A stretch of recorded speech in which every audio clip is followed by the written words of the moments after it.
नमस्कार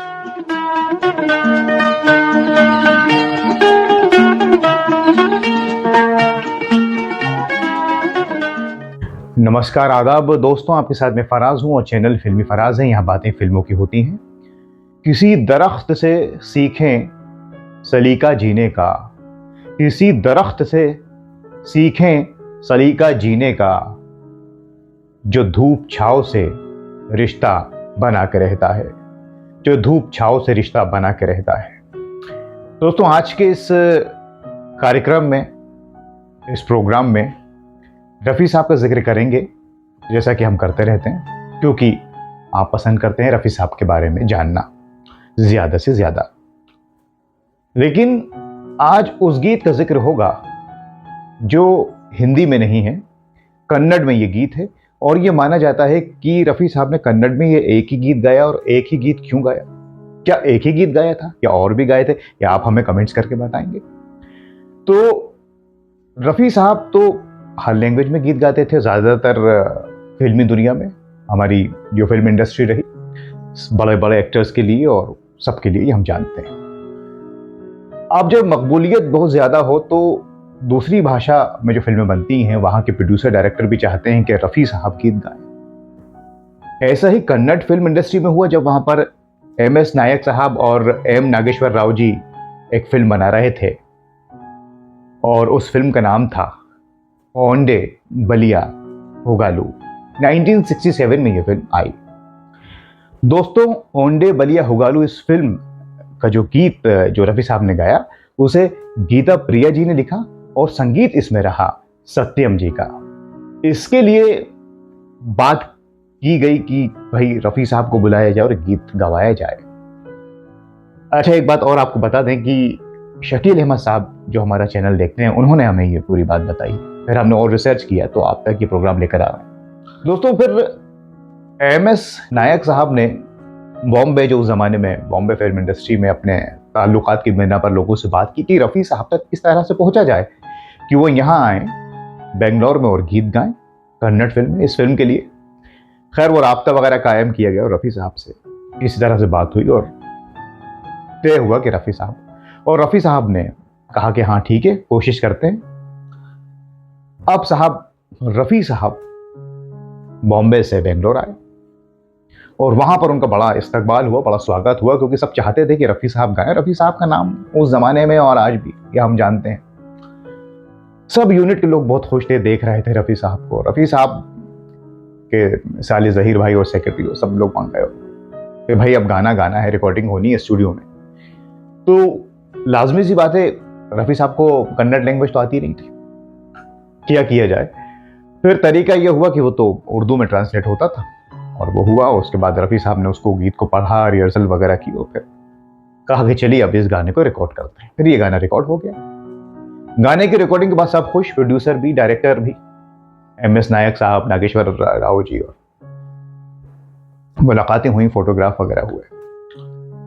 फिर रफ़ी साहब से ये कहा गया कि रफ़ी साहब, ये जो गीत, उस गीत के बोल ये थे कि निन्ने ले नडवे दूरा, जो रफ़ी साहब ने गाया। हो सकता है आपने सुना भी हो दोस्तों। निन्नली नडवे दूरा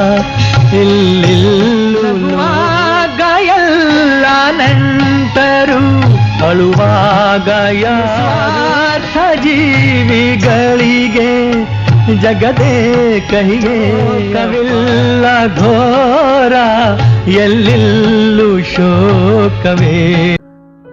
और फिर रफ़ी साहब से ये कहा गया, जो डायरेक्टर थे नायक साहब और नागेश्वर राव जी, कि रफ़ी साहब आपको यहाँ आते रहना है और गीत गाने हैं कन्नड़ में। ये कोई पहला और आखिरी गीत नहीं।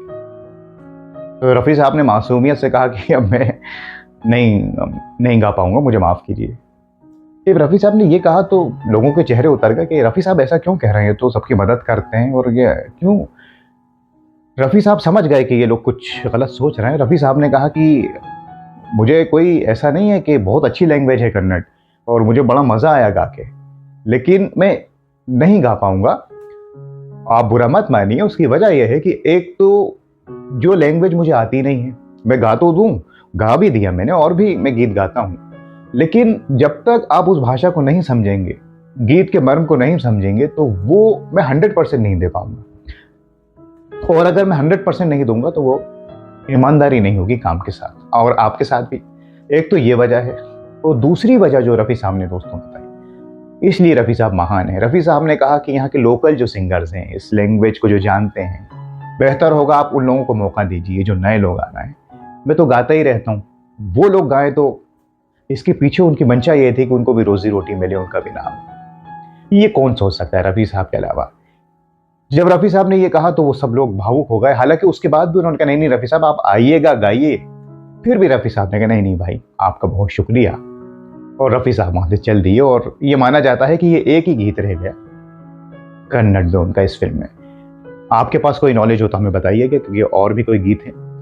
मैंने जो रिसर्च किया तो मुझे ये पता चला कि आशा निराशा एक फिल्म बन रही थी कन्नड़ में, जिसमें वैजंती माला थी, और रफ़ी साहब ने आशा जी और लता जी के साथ एक गीत गाया था कन्नड़ में। लेकिन वो फिल्म पूरी बन ना सकी, और जितनी भी बनी थी तकरीबन मुकम्मल हो गई थी, लेकिन वो फाइनेंशियल प्रॉब्लम हो गई प्रोड्यूसर के साथ और वो फिल्म रिलीज नहीं हो पाई। तो उसमें एक गीत हमने जब मालूम किया रफ़ी साहब का और था, लेकिन वो फिर सामने कभी आया ही नहीं। तो दोस्तों ये हमने आपसे बात साझा की, शकील अहमद साहब ने जो हमें बताया कि कन्नड़ में वो गीत 1967 की फिल्म जो आई थी, जिसका नाम हमने आपको बताया, और ये गीत उसमें था। ये गीत आपने शायद ना सुना हो, नहीं सुना तो आप हमारे चैनल पे भी सुनिए और पूरा गीत आप सुन सकते हैं जाकर। आपके पास क्या इंफॉर्मेशन है रफ़ी साहब को लेकर, कन्नड़ लैंग्वेज में और क्या उन्होंने गीत गाए हैं या दूसरी लैंग्वेजेस में लेके, वो आप हमें शेयर कीजिए। और अब मैं जाता हूँ, कोई और इन्फॉर्मेशन लाऊंगा, रिसर्च करना पड़ता है। तब तक के लिए आप अपना बहुत ख्याल रखें और मुझे अब इजाज़त दीजिए। नमस्कार, खुदा हाफिज।